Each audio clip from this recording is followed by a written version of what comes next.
Alright, someone was asking about SS7, and that was pretty interesting. I was kind of familiar with SS7, but not really any of the tools and techniques and for vulnerability assessment, so on and so forth. Ended up leading me down a bunch of rabbit holes with videos that seemed to suggest they were going to show you something, but it was completely unrelated. So I'm going to show something here. We'll show two things. We're going to show SigPloit, and then if I have a time, I'll show some other tool I'm looking at, sort of unrelated, still to do with GSM. But I have this page pulled up here, GitHub page, and I'll put this in the description. This is a live version of Focal. I did mess up one thing, but I'm not going to reboot and start all over again. Pretty much pull open a terminal window. You're going to need a few things installed. Some of this will already be installed. It's going to look like everything's installed for me, but just to be safe, install what you see here. And I guess I should point out, so SigPloit is signaling security testing framework dedicated, so on and so forth here. Pen test and exploit vulnerabilities in the signaling protocols. So I don't have access to a real SS7 gateway. So this is going to simulate both a server and a client. We just need to get it set up. So we're going to clone this, just do it right in our home directory.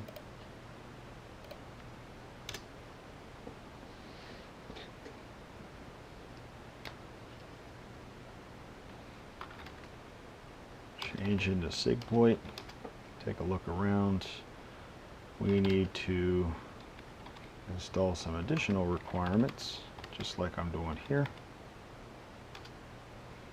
Okay, everything's installed. All right, what we're going to simulate is an anytime interrogation message, and you'll kind of see what the result is going to be here. We need to take a look at our location tracking anytime interrogation server. This is where the jar file is going to be to start this up as a simulation. Take a look at the README instructions. I have these annotated down, but you're going to need this. You're going to need this information here when we go to set up our client side.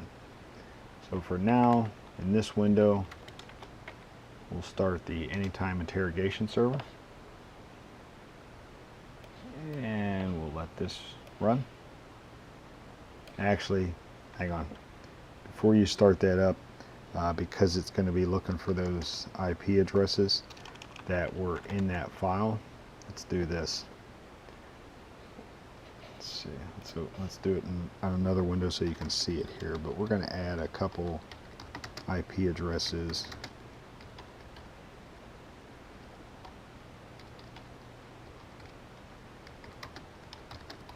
And I'm getting these straight from the IP address, sorry. Straight from that conf file I just had open a second ago. This will allow the server to bind to this IP address and as well as the client. So, all right, now we should be okay to start the server. You'll see some warnings and such in here, but that's running. You can see you should see this initialized TCAP map, and yeah. So now we need to do the client side, and that is we'll change it into SigPloit. This is 7 attacks tracking ATI. Okay, there's our other Java file. Now this is where we're going to need, or we're going to enter the information that was in the conf file.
some of these settings here, like local GT, you can look this up online to learn more about what that actually is.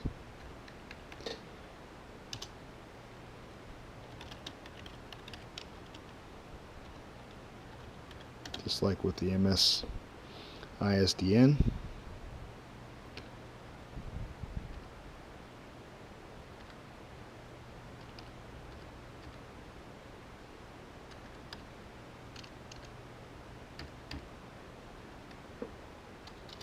Okay. And that should match what was in the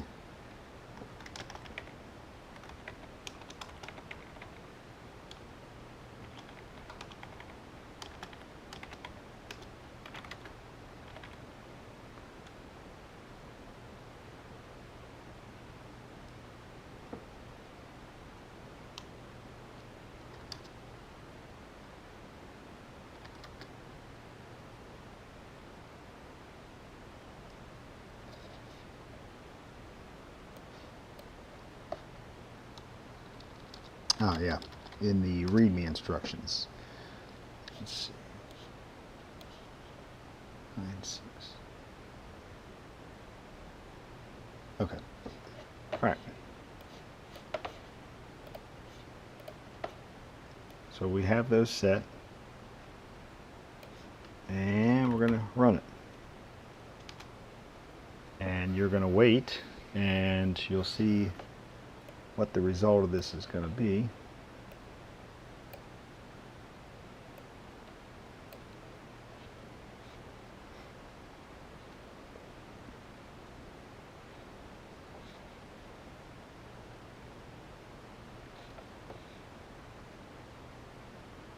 Okay, it's locating target.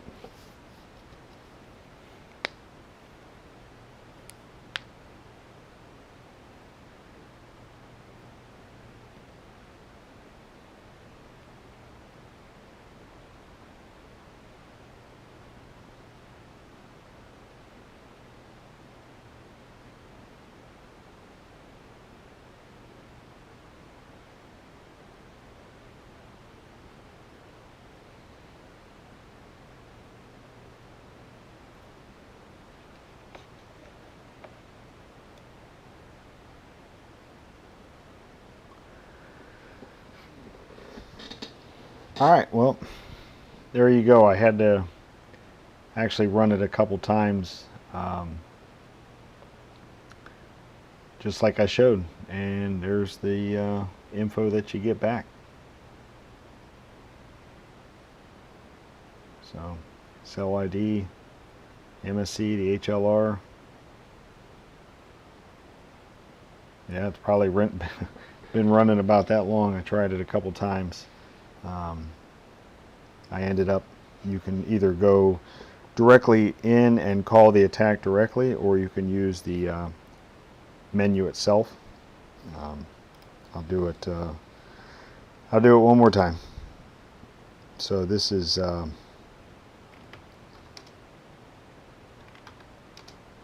if you use the, actually we'll just do it from here. So if you just do Python SigPloit, you go SS7 location tracking, anytime interrogation, and you're going to have to type it in. Let's see, I'm pretty sure it's emptied out. Yeah, so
Alright, I'll let it go one more time.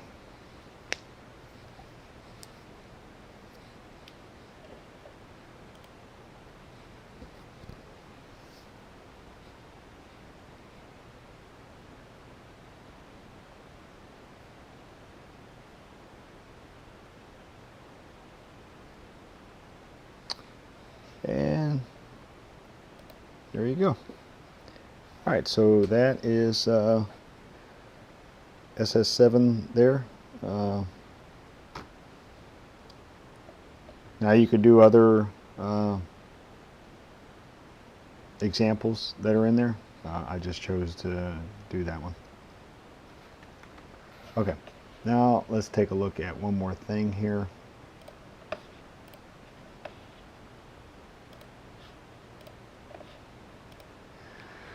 Alright, I saw this while I was messing with this SS7. Just another tool for capturing IMSIs and actually SMS. And then you can see the program was made to understand how GSM works. I'm not responsible for any activity like it says there. So let's go ahead and, well, at least check it out, see how it runs here.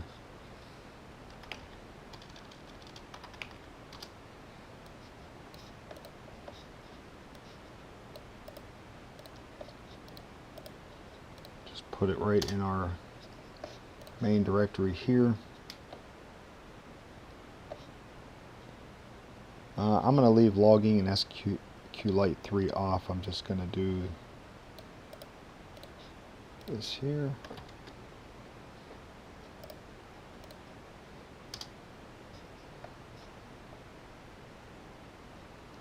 Okay, we're going to also need T-Shark.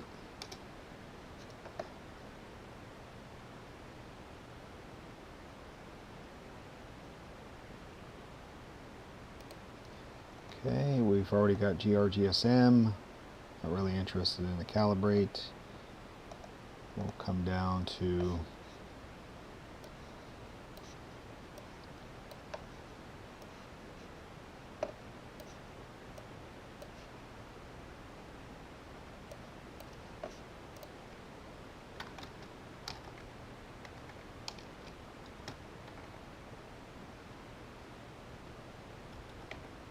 change into the directory here, and we should be able to. Now I'm not going to run grgsm and all that. I'm just showing how this can be installed. Let's see, probably gonna have to do.